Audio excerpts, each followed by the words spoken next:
کہ ذرا سی ایک خطا ہو گئی تھی حضرت اسامہ ابن زید سے. حضور کو بہت محبت تھی اسامہ سے، اپنے پوتے کی طرح سمجھتے تھے، اس لیے کہ زید کو تو اپنا بیٹا بنایا ہوا تھا، زید ابن حارثہ. تو بعد میں جب آیت اتنی کہ یہ کوئی منہ بولا بیٹا اسلام میں کوئی شے نہیں ہے، ورنہ پہلے انہیں کہتے تھے زید ابن محمد، اس کے بعد دوبارہ وہ زید ابن حارثہ رہے. لیکن محبت کتنی تھی زید سے، اور اس اعتبار سے گویا کہ حضرت اسامہ ابن زید وہ تو حضور کے پوتوں کے بارے ان سے غلطی ہو گئی. ایک جنگ میں کافر کے ساتھ مقابلہ ہوا دو بدو.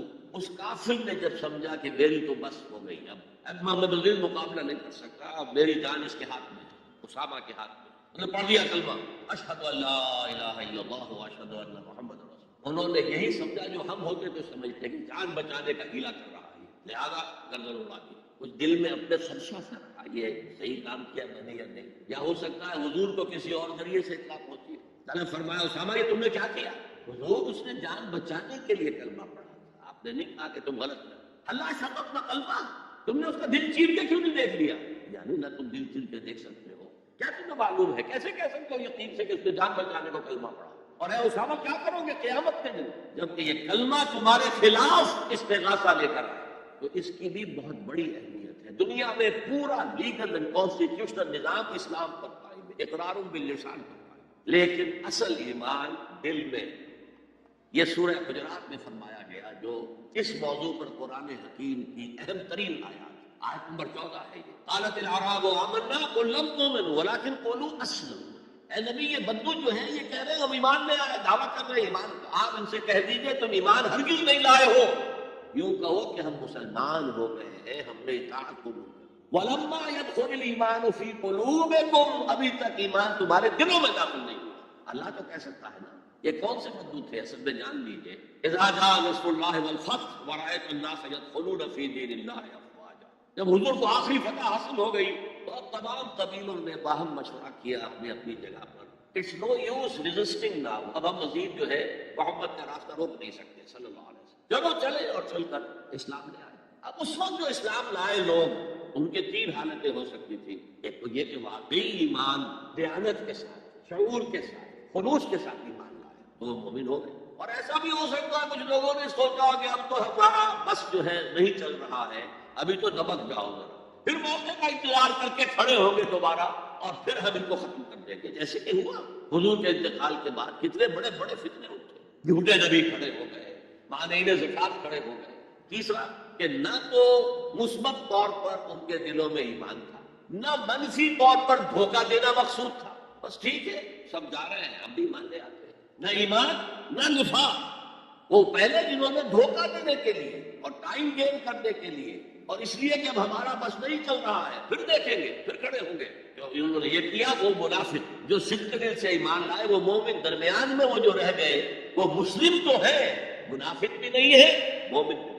اس بحث پر ایک عنوان قائم کیا ہے امام ابن تیمیہ نے، اثبات الاسلام بغیر الایمان، بغیر ایمان کے اسلام کا اثبات. اس لیے کہ جب قرآن یہ کہہ رہا ہے قالت الاعراب آمنا قل لم تؤمنوا ولكن قولوا اسلمنا ولما يدخل الايمان في قلوبكم، لیکن اگر تم اللہ اور اس کے رسول کی اطاعت کرتے رہے تو ہم تمہارے اعمال میں سے کچھ کمی نہیں کریں. اس کا مطلب کیا ہوا؟ منافق تو نہ ہوئے. اگر منافق ہوتے تو منافق کا تو کوئی عمل قبول نہیں. لہذا نہ مومن نہ منافق بلکہ مسلم، صرف مسلم. آج کے مسلمانوں کا آپ اگر جائزہ لیں، تجزیہ کریں، عظیم اکثریت 1,00,000 میں سے 99,999 اس کیٹیگری میں فال کریں. ایمان کہاں ہے؟ یقین کہاں ہے؟ ہر شخص اپنے غریبان میں جا کے مرنے کے بعد یہ اٹھنے کا یقین ہے. کیا یقین ہے کہ اصل زندگی آخرت کی زندگی ہے؟ وَإِنَّ دَارَ الْآخِرَةَ لَهِيَ الْحَيَوَانُ. یقین ہے کہ یہ قرآن اللہ کا کلام ہے. سورہ واقعہ کی آیات أَفَبِهَذَا الْحَدِيثِ أَنْتُمْ مُدْهِنُونَ وَتَجْعَلُونَ رِزْقَكُمْ أَنَّكُمْ تُكَذِّبُونَ. تم اپنے عمل سے قرآن کی تکذیب کر رہے ہیں، کہتے کہ ہو قرآن اللہ کا کلام ہے، ہمارا عقیدہ ہے. اللہ نے سود کو حرام کیا، تم سودی کاروبار کر رہے ہیں. مَا آمَنَ بِالْقُرْآنِ مَنِ اسْتَحَلَّ مَحَارِمَهُ. کوئی ایمان نہیں ہے قرآن پر اس شخص کا جس نے اللہ کی حرام کردہ شے، قرآن کی حرام کردہ شے کو اپنے لیے جائز کرا لیا. تو یہ ایمان ہے اصل میں وہ شے جو دل میں داخل ہوتا ہے. چنانچہ یہاں تو نفی کی گئی نا اس کی. تم اپنے آپ کو مسلمان کہہ سکتے ہو، مومن نہیں کہہ سکتے. لیکن صحابہ کرام جو سچے اور پکے مومن تھے ان کے بارے میں کیا فرمایا؟ وَلَٰكِنَّ اللَّهَ حَبَّبَ إِلَيْكُمُ الْإِيمَانَ وَزَيَّنَهُ فِي قُلُوبِكُمْ، اللہ نے تمہارے نزدیک ایمان کو محبوب کر دیا ہے اور اسے تمہارے دلوں کے اندر کھبا دیا ہے، مزین کر دیا ہے، منور کر دیا ہے تمہارے دلوں کو۔ دل کا ایمان یہ ہے اصل، اور اصل ایمان کی تعریف کیا ہے؟ دیکھیے کس قدر نیچرل سیکوینس ہے، منطقی بات ہے۔ یہ بندوں کہہ رہے ہیں ہم ایمان لے آئے، نبی کہہ رہے ہیں تم ایمان ہرگز نہیں لائے، ماں آمنتم نہیں آیا ہے، لم تؤمنوا، یہ تاکید کے لیے ہوتا ہے، بہت تاکید، ہرگز ایمان نہیں لائے۔ ولکن قولوا اسلمنا، بلکہ کہو کہ ہم اسلام لے آئے ہیں، ہم نے اطاعت قبول کر لی۔ ولما يدخل الايمان في قلوبكم، ابھی تک ایمان تمہارے دلوں میں داخل نہیں آیا۔ وَإِن تُطِيعُوا اللَّهَ وَرَسُولَهُ لَا يَلِتْكُم مِّنْ أَعْمَالِكُمْ شَيْئًا إِنَّ اللَّهَ غَفُورٌ رَحِيمٌ، اس حالت میں بھی اگر تم اللہ اور اس کے رسول کی اطاعت کرتے رہو گے تو یہ اللہ تعالیٰ چونکہ غفور اور رحیم ہے، یہ رعایت کرے گا کہ تمہارے اعمال کو تسلیم کر لے گا اور اس کے اجر سے تمہیں محروم نہیں کرے گا۔ لیکن اصل سیکوینس جو میں بتا رہا تھا، اب اس آیت کے نتیجے میں سوال پیدا ہو گیا نا، ڈیفائن ایمان، that is what is ایمان، we want to be accepted as Mormons، تو بتایا جائے ایمان کیا ہے، اس کے تقاضے کیا ہے۔ کانٹیکسٹ کے اعتبار سے یہ قرآن مجید کی اہم ترین آیت ہے ایمان کو ڈیفائن کرنے۔ انما المؤمنون الذین آمنوا باللہ ورسولہ ثم لم يرتابوا وجاہدوا باموالہم وانفسہم فی سبیل اللہ، مومن تو صرف وہ ہے جو ایمان لائے اللہ پر، اس کے رسول پر، پھر شک میں ہرگز نہیں پڑے، یقین کی کیفیت ہو گئی۔ ابھی آپ نے سورۃ تکاثر سنی تھی، عین الیقین، علم الیقین، ایک تیسرا درجہ اور ہے حق الیقین۔ یقین کے بھی 3 درجے ہیں، معمولی بات نہیں۔ ایک ہے حدیث میں جسے کہا گیا احسان، حضرت جبرائیل نے حضور سے پوچھا اخبرنی عن الاحسان، آپ نے فرمایا ان تعبد اللہ، ایک روایت میں ان تعمل للہ ہے، تیسری روایت میں ان تخشى اللہ کانک تراہ فإن لم تکن تراہ فإنہ یراک۔ احسان یہ ہے کہ تم اللہ کی عبادت کرو یا اللہ کے لیے عمل کرو، بھاگ دوڑ کرو، یا اللہ کا خوف تمہارے دلوں میں ہو، اس طرح گویا کہ تم اللہ کو اپنی آنکھوں سے دیکھ رہے، یہ احسان، یقین کا وہ درجہ۔ انما المؤمنون الذین آمنوا باللہ ورسولہ ثم لم یرتابوا، انہوں نے شک ہرگز نہیں کیا، وجاہدوا باموالہم وانفسہم فی سبیل اللہ، اور پھر جہاد کیا انہوں نے اپنے مالوں کے ساتھ، اپنی جانوں کے ساتھ اللہ کی راہ۔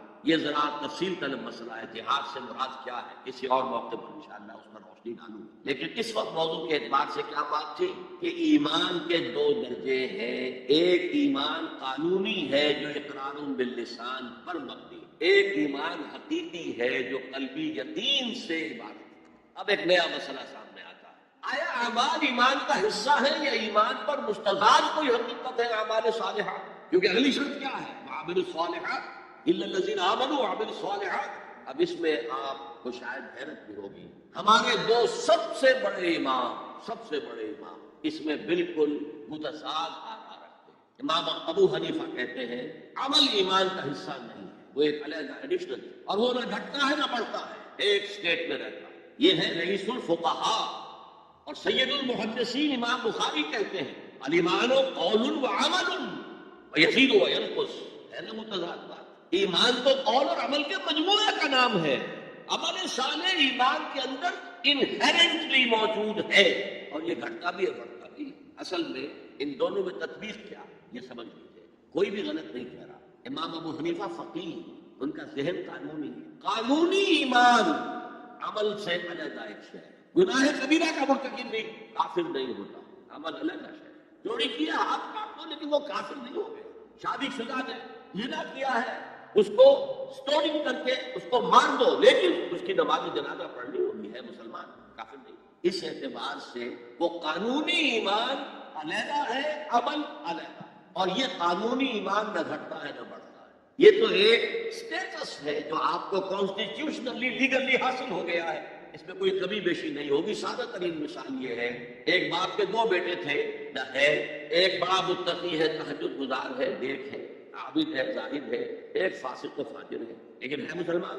کیا وراثت میں اس متقی کو زیادہ حصہ ملے گا اور فاسق و فاجر کو کم ملے گا؟ لیگلی ویری گڈ، المسلم کفر لکل مسلم، ہر مسلمان دوسرے تمام مسلمانوں کے برابر، لیگل سٹیٹس یہ برابر ہے، جامد ہے، یہ نہ گھٹتا ہے نہ بڑھتا ہے۔ حالانکہ ایمان کا گھٹنا بڑھنا، وہ حقیقی ایمان کی بات کر رہے ہیں، امام ابو حنیفہ قانونی ایمان کی بات کر رہے ہیں، امام بخاری حقیقی ایمان کی بات کر رہے ہیں۔ یہ تو ہر ایک کا تجربہ ہے، یہ ایمان جو ہے گھٹتا بھی ہے بڑھتا بھی ہے۔ قرآن پڑھیے، ایمان آپ کو خود محسوس ہوگا کہ اس کی حرارت بڑھی ہے۔ اچھی صحبت میں بیٹھیے، ایمان بڑھے گا۔ آوارہ قسم کے لوگوں میں بیٹھ کر گپے لڑائیے، ایمان گھٹے گا۔ خود محسوس ہو جائے گا کہ کوئی برف کی طرح کچھ ہے اندر پگھل۔ قرآن میں آتا زادتہم ایمانا، ان کے ایمان کے اندر اضافہ ہو گیا۔ تو کیسے کہا جا سکتا ہے ایمان گھٹتا بڑھتا نہیں؟ ایمان حقیقی گھٹتا بھی ہے بڑھتا بھی ہے، لیکن قانونی ایمان یہ ایک جامد سٹیٹس ہے، ایک لیگل کانسٹیٹیوشنل سٹیٹس ہے، یہ نہ گھٹتا ہے نہ بڑھتا ہے، اور عمل اس کے اندر داخل نہیں ہے، عمل اس پر مستضاد ہے، الگ ہے۔ تو پہلی شرط کے بارے میں اس قدر باتیں میں نے بتائیں، زیادہ تفصیل میں جانے کا موقع نہیں۔ اب دوسری شرط کیا ہے؟ وَعَمِلُ الصَّالِحَاتِ۔ دیکھیے عربی زبان میں عمل اور فعل یہ دونوں الفاظ مترادف ہیں، تفعلون یفعلون، تعملون یعملون، لیکن ان دونوں میں فرق ہے۔ فعل کوئی بھی فعل ہے جو آپ سے سرزد ہو گیا، چاہے ارادی طور پر چاہے غیر ارادی طور پر۔ عمل وہ ہے جو ارادے کے تحت کیا جائے، جس میں جد و جہد ہو، جس میں محنت ہو، جس میں مشقت ہو۔ تو فعل اور عمل کے درمیان زمین و آسمان کا فرق ہے۔ عمل محنت چاہتا ہے، جد و جہد چاہتا ہے، سعی چاہتا ہے، اور صالح سے مراد کیا ہے؟ باصلاحیت، جس میں گرو کرنے کی صلاحیت ہو۔ صالح اس عمل صالح ہے جس سے کہ انسانی شخصیت نشو و نما پائے، اس کی انٹرنل پرسنالٹی۔ اقبال کے اصطلاح میں اس کی خودی، اس کی انا، اس کی ایگو، اس کی روحانی شخصیت ترقی پائے، نشو و نما پائے، بلندی پر جائے، اس مقام کو حاصل کرنے کی کوشش کرے کہ جس مقام پر اللہ نے انسان کو پیدا کیا تھا۔ والتین والزیتون وطور سینین وہذا البلد الامین لقد خلقنا الانسان فی احسن تقویم، بہترین سطح پر پیدا کیا، مسجود ملائک بنایا، اپنا ظریفہ قرار دیا۔ ثم رددناہ اسفل سافلین، پھر نیچوں میں سب سے نیچے پھینک دیا۔ فرشتے ہم سے اونچے، جنات بھی ہم سے اونچے، جنات کہاں کہاں تک جاتے ہیں؟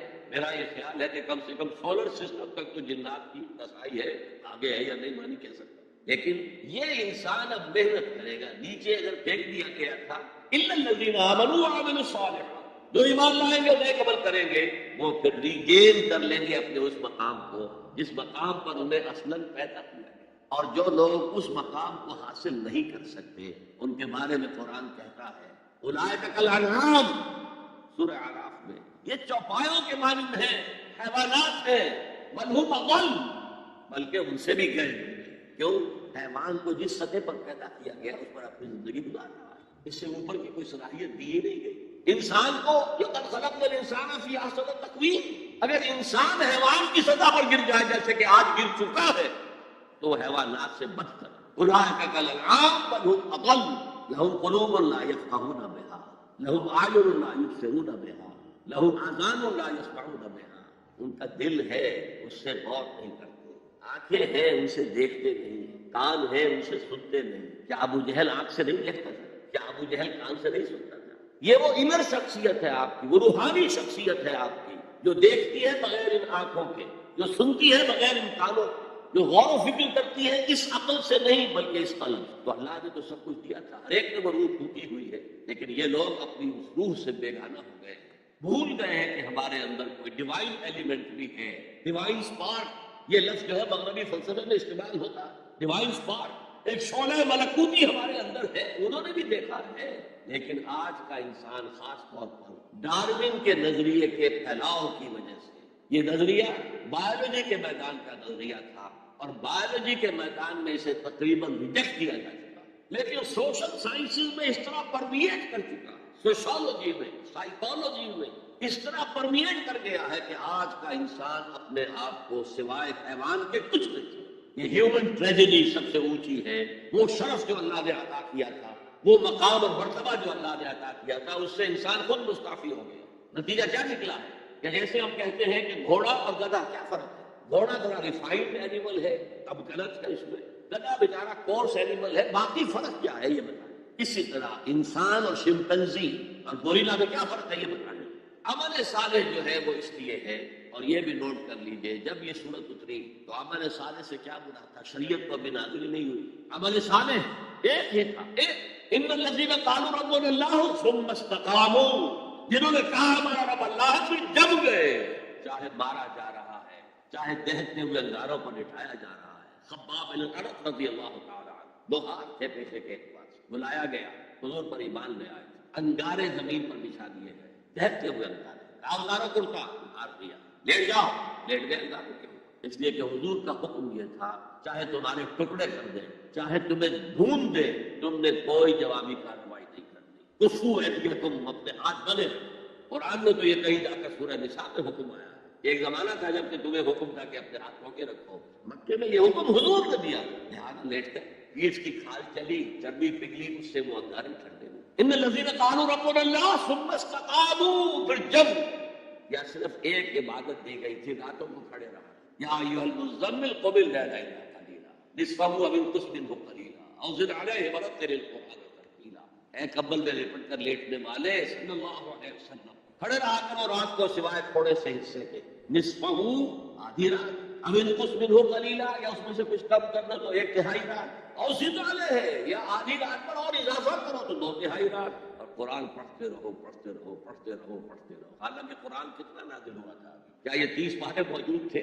جو چند آیتیں اتنی ہے، repeat and repeat and repeat and repeat, hammer them down into your heart and brain, یہ عبادت تھی۔ باقی نہ ابھی 5 وقتہ نماز ہے، نہ روزہ ہے، کوئی شے نہیں، نہ سود حرام ہے، نہ شراب حرام ہے۔ تو عمل الصالحات اب ہمارے سامنے جب آئیں گے تو اس کے 2 حصے ہیں۔ ایک بیسک ہیومن موبلٹی، وہ چیزیں جو تمام ادیان، تمام مذاہب، تمام فلسفوں کے اندر مشترک۔ جھوٹ بولنا برا ہے، سب بولنا اچھا ہے۔ وعدہ پورا کرنا اچھا ہے، وعدہ خلافی کرنا برا ہے۔ کسی کی ضرورت پوری کر دینا اچھا ہے اور کسی کو جھڑک دینا برا ہے۔ والدین کی خدمت کرنا اچھا ہے اور اس سے اعراض کرنا برا ہے۔ کون نہیں جانتا؟ یہ تو ہے بیسک موریلٹی جو مکی صورتوں میں شروع میں آئی ہے، بہت تکرار کے ساتھ۔ أرأيت الذي يكذب بالدين فذلك الذي يدعو اليتيم ولا يحض على طعام المسكين۔ کیا تم نے دیکھا اس شخص کو جو جزا و سزا کا منکر ہے، آخرت کا منکر ہے؟ وہی تو ہے جو یتیم کو دھکے دیتا اور مساکین کو کھانا خود کھلانا تو درکنار، کسی اور کو بھی کہنے کو تیار نہیں ہے کہ کھانا کھلا۔ پتہ نہیں پلٹ کر وہ کہہ دے تم کیوں نہیں کھلاتے۔ ویل لکل ہمزۃ لمزہ، ہلاکت ہے ہر اس شخص کے لیے جو روح ہے چینی کرتا یا پیچھے برائی کرتا، طنز کرتا۔ ویل لکل ہمزۃ لمزہ الذی جمع مالا وعددہ، مال جمع کرتا ہے، گنتا رہتا ہے، اب میرا بیلنس شیٹ یہاں آ گیا ہے، اب بیلنس شیٹ یہاں آ گیا ہے، پہلے اتنے کروڑ کیسے سے آج اتنے کروڑ کے، اسی حساب کتاب۔ بیسک ہیومن موریلٹی اور شریعت کے احکام، یہ دونوں آئے گے۔ اب وہ شریعت پوری ہو چکی محمد رسول اللہ صلی اللہ علیہ وسلم پر، اب ہمیں اس پر عمل کرنا ہے۔ اور یہ تو بوجھ نہیں ہے، یہ ہماری شخصیت کی نشو و نما کے لیے۔ میں ایک مثال دیا کرتا ہوں، آپ کسی پہاڑی اسٹیشن کی طرف جا رہے ہیں، گرما کا صدر مقام کوئی ہوتے ہیں پہاڑی، شملہ ہوتا تھا کبھی، تو آپ دیکھیں گے سڑک پر جا بجا نشانات لگے ہوئے، یہاں سپیڈ کم کر دو، ورنہ ٹرن ایسا آ رہا ہے کہ ہو سکتا ہے کہ سپیڈ کم نہ ہو تو تمہاری گاڑی جو ہے وہ سیدھی کھائی میں جائے۔ تو یہ جو کوششنز یہ اس کی بھلائی کے لیے، آدمی کے خواہ ہمارے اوپر پابندی لگا رکھی ہے، نہیں، تمہاری بھلائی کے لیے، شریعت تمہاری بھلائی کے لیے، تمہاری شخصیت کے صحیح نشو و نما کے لیے، تاکہ تم اس مقام پر پہنچ جاؤ جس مقام پر کہ اللہ تعالیٰ نے تمہیں پیدا کیا تھا۔ والتین والزیتون وطور سینین وہذا البلد الامین لقد خلقنا الانسان فی احسن تقویم۔ اچھا اب ذرا چند احادیث سنیے۔ حقیقی ایمان کے اعتبار سے میں نے آپ کو بتایا، امام بخاری کے نزدیک عمل علیحدہ نہیں ہے ایمان کا جز، اور بے شمار احادیث اس پر دلالت کرتے ہیں۔ حضور فرماتے ہیں صلی اللہ علیہ وسلم، واللہ لا یؤمنو واللہ لا یؤمنو واللہ لا یؤمنو، خدا کی قسم فلاں شخص مومن نہیں ہے، خدا کی قسم وہ مومن نہیں ہے، خدا کی قسم وہ مومن نہیں ہے۔ صحابہ لرز گئے، کہاں گئے؟ کون ہے بدبخت اور شقی جس کے بارے میں اللہ کے رسول 3 مرتبہ اللہ کی قسم کھا کر کہہ رہے کہ وہ مومن نہیں؟ پوچھا گیا من یا رسول اللہ، اللہ کے رسول کون؟ فرمایا الذی لا یامر جارہ بوائقہ، وہ شخص جس کی ایذا رسانی سے اس کا پڑوسی امن میں نہیں ہے، چین میں نہیں۔ کیسے سیپریٹ کریں گے ایمان کے عمل سے؟ ہے کوئی آری جو کاٹ دے اس کو علیحدہ نہ کر دے، لیکن یہ حقیقی ایمان کی بات ہے، قانونی ایمان کی بات نہیں۔ ویسے یہ تو کوئی گناہ کبیرہ بھی نہیں، یہ تو حج خلقی ہے نہ صرف، لیکن اس کے اوپر 3 دفعہ قسم کھائی جا رہی ہے، مومن نہیں ہے، نہیں ہے، نہیں۔ فرمایا لا یزنی الزانی حین یزنی وہو مومن، کوئی زانی حالت ایمان میں زنا نہیں کرتا۔ وہ ایمان 2 کوڑی کا نہیں کہ جو دل میں موجود ہو اور پھر کوئی شخص زنا کرے، تو کیا قیمت ہے اس ایمان کی؟ 2 کوڑی نہیں۔ ولا یسرق السارق حین یسرق وہو مومن، اور نہ ہی کوئی چور جب چوری کرتا ہے تو وہ مومن ہوتا ہے۔ ولا یشرب الخمر حین یشرب وہو مومن، اور نہ کوئی شرابی شراب پیتا ہے تو اس وقت مومن ہوتا ہے، مومن نہیں ہوتا۔ ہاں توبہ کرے تو ایمان واپس آ جائے۔ الا الذین تابوا وآمنوا وعملوا الصالحات وعملوا عملا صالحا فاولئک یبدل اللہ سیئات حسنات۔ ہاں جو گناہ کرنے کے بعد توبہ کرے اور ایمان لائے، تجدید ایمان کرے، اس لیے کہ گناہ کی وجہ سے ایمان زائل ہو گیا۔ ویسے بعض احادیث سے یہ بھی معلوم ہوتا ہے کہ جب وہ گناہ کر رہا ہے اس وقت وہ ایمان دل سے نکل جاتا ہے، لیکن ایک پرندے کے مانند اس کے سر پر چکر لگاتا ہے۔ جب گناہ سے فارغ ہو جاتا ہے تو ایمان واپس آ جاتا ہے۔ یہ اللہ کا بڑا فضل اور کرم ہے۔ جیسے کہ وہاں کہا گیا تھا کہ ایمان تو نہیں لائے ہو، پھر بھی وَإِن تُطِيعُوا اللَّهَ وَرَسُولَهُ لَا يَلِتْكُم مِّنْ أَعْمَالِكُمْ شَيْئًا إِنَّ اللَّهَ غَفُورٌ رَّحِيمٌ۔ اگرچہ تم مومن نہیں ہو لیکن اس حالت میں بھی اگر تم اللہ کی اور اس کے رسول کی اطاعت کرتے رہو گے تو اللہ تمہارے اعمال کے اجر و ثواب میں کوئی کمی نہیں کرے گا۔ کیوں؟ اللہ غفور ہے، رحیم۔ یہ اس کی شان غفاری، شان رحیمی کا صدقہ